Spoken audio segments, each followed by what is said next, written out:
Tak wajah hadis ya. Hadis riwayat At-Tirmizi.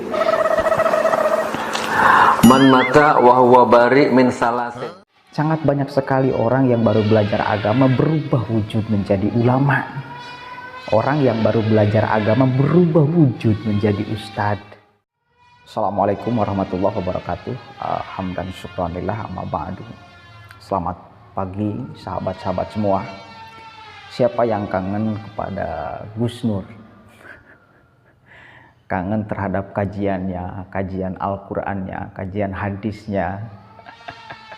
Dulu saya selalu mengkritik tentang bacaan Al-Qur'annya, bacaan hadisnya.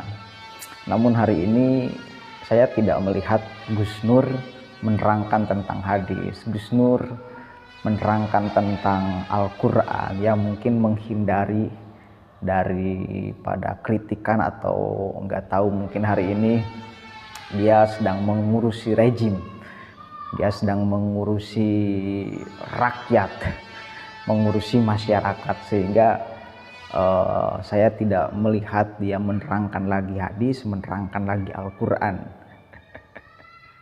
Tapi saya kangen kajian-kajiannya, kajian-kajian yang selalu kita tahu sama-sama seperti apa Gus Nur Raharja ketika menerangkan hadis, ketika menerangkan Al-Qur'an. Ada satu video yang cukup menarik. Saya kangen kajian hadisnya. Siapa yang kangen dengan saya, mari kita sama-sama mengaji hadis dari Gus Nur ya. Ya, kita ambil baiknya saja. Jangan melulu mengkritik.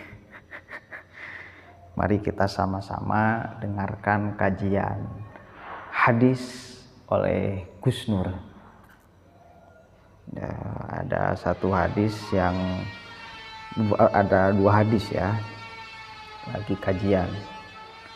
Kita lihat.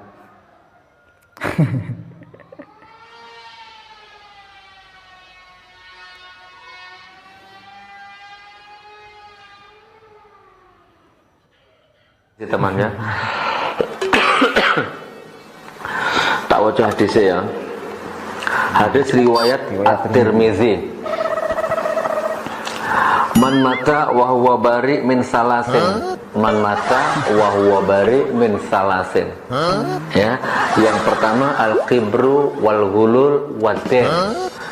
Dakhalal jannah. Pendek hadisnya tapi luar biasa. Artinya ini, barang siapa mati dan ia terbebas dari tiga hal ini. Yang pertama ya, yakni sombong, fanatisme, dan hutang, maka ia akan masuk surga. Nah, ulang teman ya. Man mata wa huwa bari min salasin, al-kibru wal ghulul wad-din. Renyolet tak torkep karo akilku iki badhe maca tambah. Hadis kedua.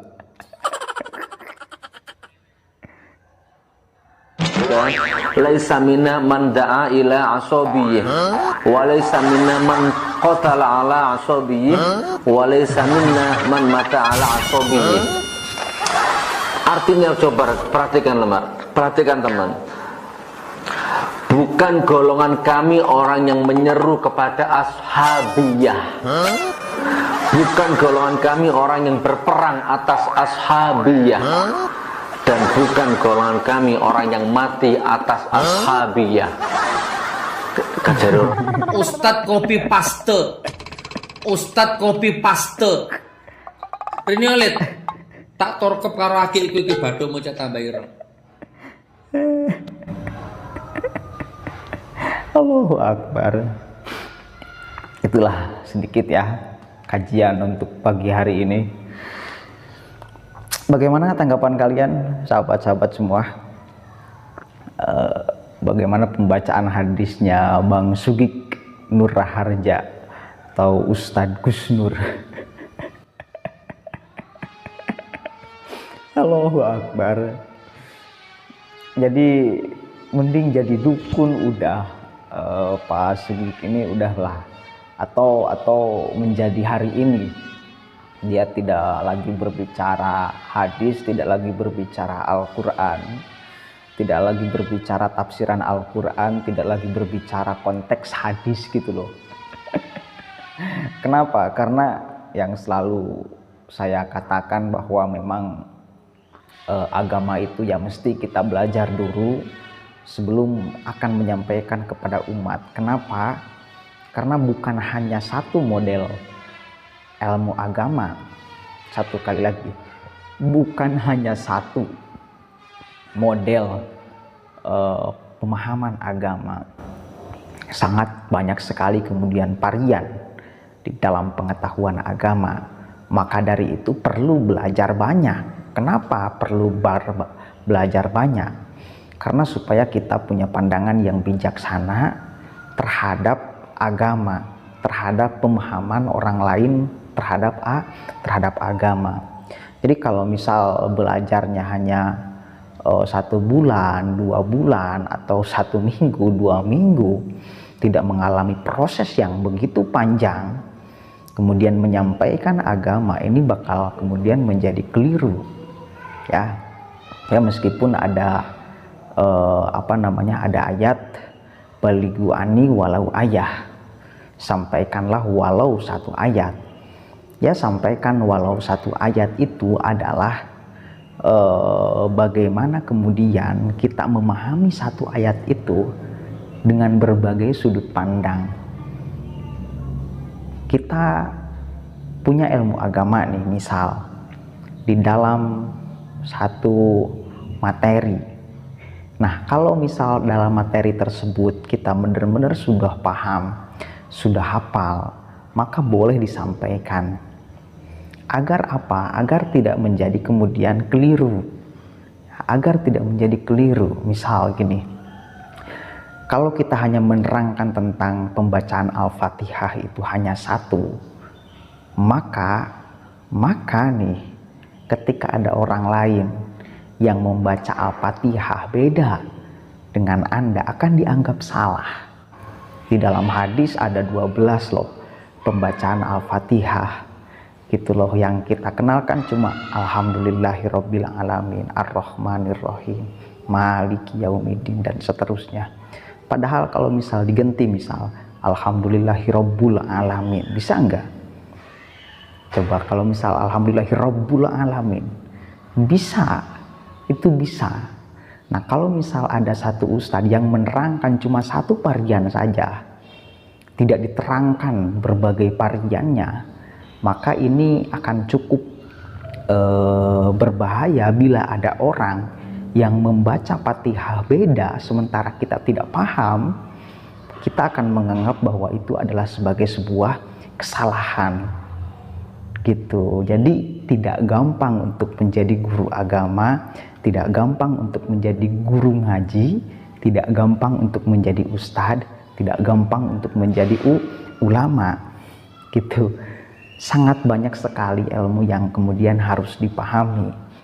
Apalagi kita hanya berpandangan terhadap hanya 1 pandangan, dan pandangan itu keliru lagi, ini kan menjadi ngaco, menjadi keliru. Apa akibatnya? Akibatnya itu akan dolun mudilun, itu sesat dan menyesatkan. Itu kenapa bisa seperti itu? Ya karena tidak belajar agama, tidak belajar dulu di pesantren, tidak belajar dulu ngaji yang benar, udah tampil menjadi ustaz, udah mengklaim dirinya ulama, maka itu yang akan terjadi gitu. Sekarang sangat banyak sekali, soalnya saya mirisnya seperti itu, sangat banyak sekali orang yang baru belajar agama berubah wujud menjadi ulama. Orang yang baru belajar agama berubah wujud menjadi ustadz. Gara-gara media, orang bisa tampil sebagaimana yang dia inginkan. Itu loh, gara-gara apa? Gara-gara media. Media ini bisa dijadikan alat untuk kemudian kita memberikan manfaat, tetapi media bisa jadi juga memberikan atau menjadikan kita memberikan kemadaratan. Dan ini kita harus menjadi orang yang memberikan manfaat terhadap media, memberikan manfaat kepada orang lain. Artinya kalau misal kita mau menyampaikan sesuatu, yaitu harus kemudian dengan pemahaman yang lengkap, minimal diupayakan lengkap gitu loh.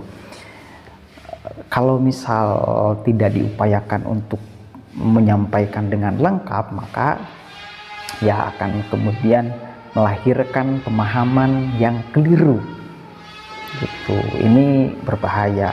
Satu kali lagi, sekarang banyak ustadz-ustadz yang gadungan, saya kira ya sangat banyak sekali, dan ini kita harus waspada dan hati-hati terhadap belajar ilmu agama, karena wilayah agama itu wilayah doktrin.